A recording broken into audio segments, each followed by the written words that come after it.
The Assembly will hear an address by His Excellency John Dramani Mahama, President of the Republic of Ghana.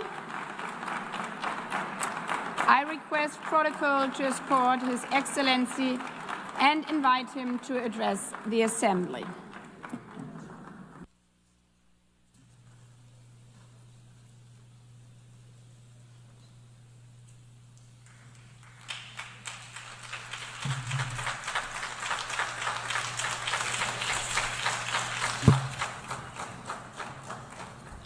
Thank you, Madam President, Mr. Secretary General, Excellencies, ladies and gentlemen. At this 80th session of the United Nations General Assembly, I'd like to speak about Africa's role in the future of this organization. However, it's impossible to do that without first considering the collective role that Africa played in its founding, which was small and relatively insignificant. Of the 51 member states involved in the founding of the United Nations in 1945, only 4 were African: Egypt, Ethiopia, Liberia, and South Africa.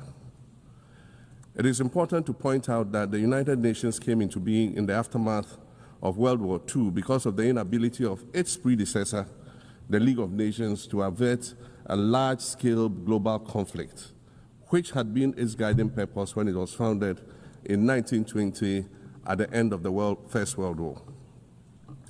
Out of the 42 founding member states of the League of Nations, only 3 were African: Liberia, the Union of South Africa, and Ethiopia.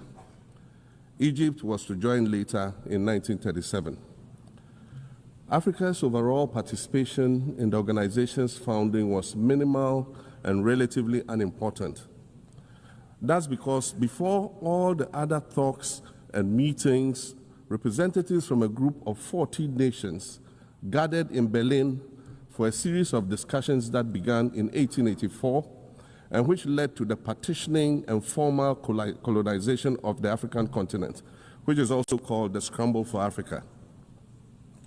It has famously been written that past is prologue. Well, in the past, the majority of the 54 nations that now comprise Africa were never offered a seat at the table where plans for a new world order were being drawn.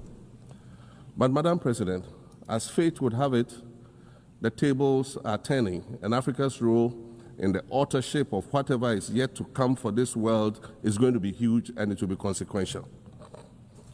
According to this organization's own projections, by the year 2050,